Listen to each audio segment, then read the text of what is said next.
नमस्कार साथियों, आज हम बात करने वाले हैं कस्टम हायरिंग योजना के तहत निजी क्षेत्र में कृषि यंत्र किराए की दुकान उपलब्ध कराने के लिए सरकार द्वारा आवेदन फॉर्म भरना चालू किए गए थे और उसकी लॉटरी भी जारी कर दी है, जिसमें से हमारे हजारों किसान भाइयों ने फॉर्म भरे हैं और केवल मध्य प्रदेश में 1000 केंद्र ही स्थापित होने हैं।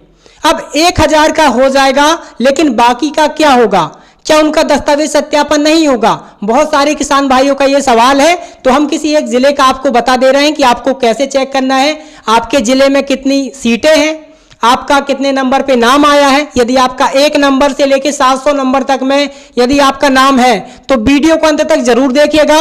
वीडियो जानकारी अच्छी लगे तो चैनल को सब्सक्राइब कीजिएगा, और सब्सक्राइब करना पड़ेगा क्योंकि भैया डेली बेसिस पे नया अपडेट आ रहा है। यदि आपको तुरंत जानकारी चाहिए तो चैनल को सब्सक्राइब कीजिएगा, बेल आइकन की जो घंटी रहती है उसको प्रेस कर लीजिएगा। तो चलिए हम यहाँ पे लिस्ट पूरी खोल के रखें सभी जिलों की।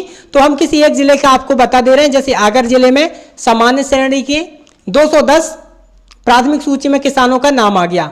अब यहाँ पे हम देख लेते हैं, ये पूरे हमारे 210 किसानों का लिस्ट खुल गया।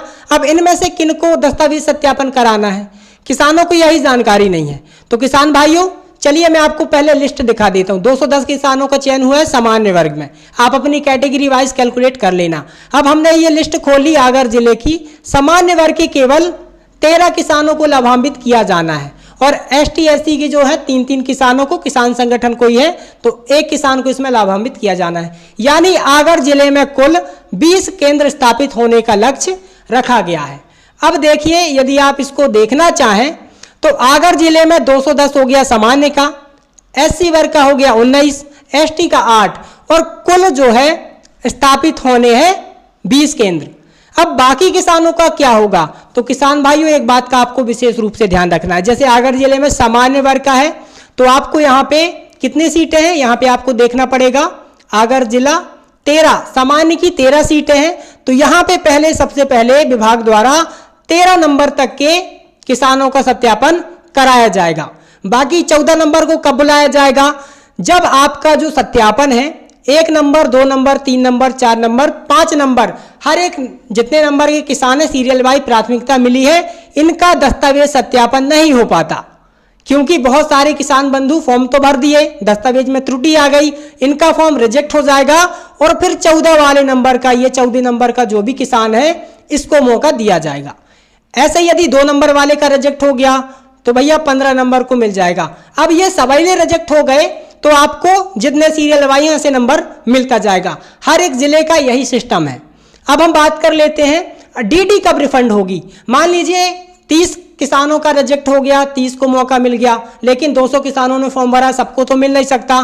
तो आपका DD कब रिफंड होगा? जब तक दस्तावेजों का सत्यापन विभाग द्वारा 1000 किसानों को चयनित नहीं कर लिया जाता, तब तक आपका DD रिफंड नहीं होने वाला। यहाँ पे आप देखिए, अभिलेखों का सत्यापन आवेदक द्वारा आवेदित जिले के कृषि यंत्री कार्यालय में जो 25-26 को लॉटरी जारी हुई थी उनको कराना पड़ेगा। उक्त दिनांक को केवल लक्ष्य के अंतर्गत आने वाले हितग्राहियों का ही सत्यापन किया जाएगा। जैसा कि मैंने बताया, यहाँ पे 210 किसान जैसे सामान्य वर्ग के हैं, 210 किसान सामान्य वर्ग के हैं, लेकिन आपकी जो सीटें हैं 13 हैं सामान्य वर्ग की, तो केवल 13 किसानों को बुलाया जाएगा। बाकी किसान क्या करेंगे? अन्य आवेदकों को भविष्य में सूचना देकर बुलाया जाएगा। सत्यापन के दौरान यदि कोई भी त्रुटि पाई जाती है या फिर मूल दस्तावेज जमा नहीं कर पाते हैं, DD जमा नहीं कर पाते, तब हमारे जो बाकी के किसान बंधु हैं इनको मौका मिलने वाला है। कुल मिला के यही सिस्टम है और कुछ नहीं है। यदि आपका नंबर नहीं लग पाता तो किसान भाइयों आप बिल्कुल परेशान ना हो कि आपका 10,000 रुपया डूब गया, आपका पैसा रिफंड आ जाएगा। आप इस बात का बिल्कुल टेंशन ना लें, चिंता ना करें, क्योंकि आपका पैसा रिफंड आने वाला है। अब रिफंड किस स्थिति में नहीं आएगा? यदि आपका DD जमा हो गया, अभिलेखों का सत्यापन आपने करा लिया, लेकिन उसके बाद भी बहुत सारे किसान जब ऋण लेने की बारी आई तो बोलेंगे कि भैया मुझे नहीं कराना। तो इस स्थिति में सरकार द्वारा आपका जो 10,000 रुपया जमा किया गया है वो जब्त कर लिया जाएगा।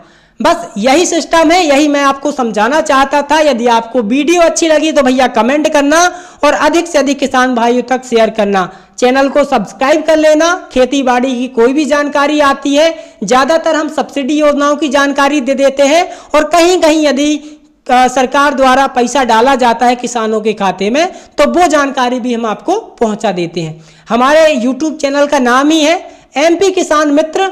और जो भी समस्या आती है भैया कमेंट किया करो। यदि हमारे हाथ में है, हमसे आता है समस्या का समाधान, तो बिल्कुल आपकी हर तरफ से मदद की जाएगी। तो फिर मिलते हैं नई वीडियो नई जानकारी के साथ। और दस्तावेजों का सत्यापन आप जल्द से जल्द करा लें। जिन किसानों का 1 नंबर पे मेरे पास कमेंट आया था कि भैया नंबर पे आया है मेरा फर्स्ट, तो क्या मेरा हो जाएगा, तो बधाई हो भैया, आपका हो सकता है। लेकिन जब तक आप दस्तावेज सत्यापन नहीं कराओगे तो आपका नहीं हो पाएगा। आप दस्तावेज सत्यापन कराएं। यदि आप नहीं करा पाते तो दूसरे नंबर वाले किसान को मौका मिल जाएगा। डीडी आपकी रिफंड नहीं होगी, इस बात का आपको अभी विशेष रूप से ध्यान रखना। फिर मिलते हैं नई वीडियो नई जानकारी के साथ। तब तक जय राम जी की।